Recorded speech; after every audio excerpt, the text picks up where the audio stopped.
Capítulo 7. La sinapsis de experiencia. Un pensamiento verdadero es aquel que puede ser aplicado productivamente en varios niveles. Esto, que era conocimiento obvio para los escritores de I Ching, empieza a ser conocido en la ciencia moderna. Aproximaciones como la de sistemas generales pretenden entrelazar todo el conocimiento científico disperso en un cuerpo común de premisas. Por supuesto que no se trata de otra cosa más que de un renacimiento de la filosofía. El conocimiento capaz de señalar lo común en fenómenos tan dispersos como la actividad atómica, el comportamiento humano y el desarrollo de la historia es un conocimiento, en el mejor sentido de la palabra, universal. En este capítulo extenderé las consideraciones acerca de las bases de la experiencia hacia la universalidad. Intentaré demostrar que la idea de interacción de campos energéticos como base de la experiencia es un fenómeno que se puede vislumbrar a muchos niveles, como base de multitud de propiedades emergentes. En particular, me interesaré en definir las características comunes entre la actividad sináptica y la aparición de la experiencia. Por ello, el término sinapsis de experiencia como encabezado del capítulo. Sin embargo, antes de continuar, debo aclarar un punto que fue discutido en otros capítulos. En ellos, se habló de la existencia de cuanta mínimos de espacio y se equiparon sus dimensiones con el mínimo tamaño de la retina, capaz de ser decodificado a percepto consciente. En realidad, este tamaño mínimo de la retina es mucho mayor que el quantum mínimo de espacio. La visión tridimensional solo se explica si una gran cantidad de cuanta mínimos de espacio, difiriendo unos de otros en la manifestación de diferentes puntos de referencia, activan simultáneamente el quantum retiniano.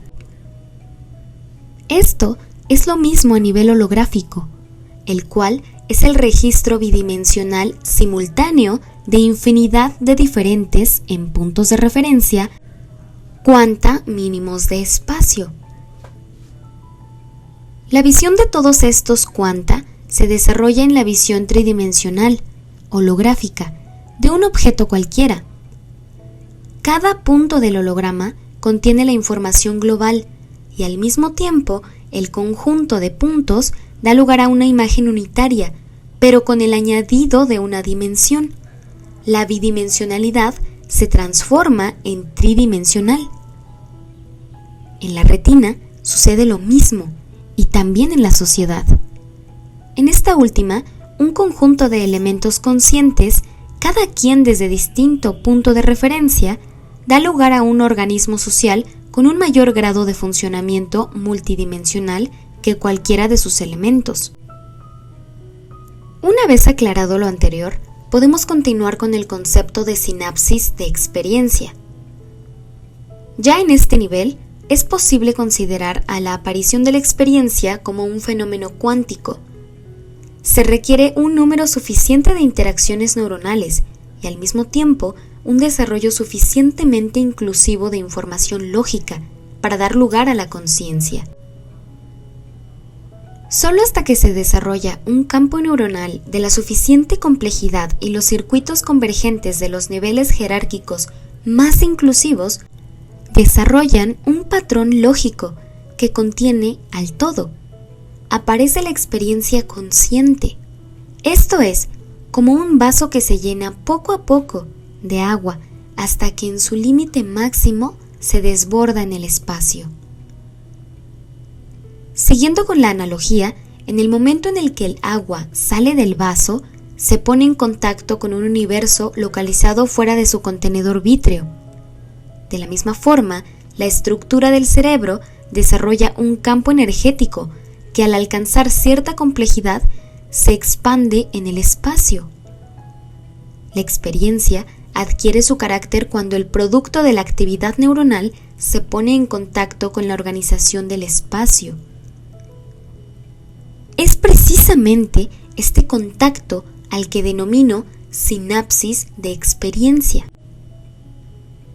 En otro nivel de abstracción, se puede suponer que el conjunto de sinapsis de experiencias que habitan este planeta den lugar a una nueva dimensión consciente, a la cual podríamos denominar dimensión planetaria. Puesto que cada conciencia es un duplicado aproximado de otra, excepto por ser diferentes puntos de referencia, su conjunto debe formar una especie de holograma cósmico de conciencias que debe poseer su propia vida y ser observado por una superconciencia, que a su vez contiene a todos los elementos conscientes en su seno. En una sinapsis neuronal, una andanada de actividad electroquímica debe activar la membrana presináptica para que ésta la transforme en la síntesis y desprendimiento de moléculas químicas, las cuales abandonan la estructura presináptica y se vierten en el espacio intersináptico funcional. Dicho transmisor químico atraviesa este espacio hasta hacer contacto estereoquímico con receptores especializados de la membrana postsináptica, los cuales, una vez activados, hacen que la membrana se despolarice. La sinapsis tiene como principal característica su direccionalidad funcional. La aparición de la experiencia individual y de la experiencia planetaria sigue las mismas leyes que la sinapsis neuronal. La andada de impulsos presinápticos equivale a toda la estimulación externa que recibe un cerebro. La síntesis y desprendimiento de un transmisor químico es equivalente al desarrollo y posterior expansión de un campo neuronal. El paso del transmisor a través del espacio funcional de la sinapsis equivale a la expansión del campo neuronal en el espacio.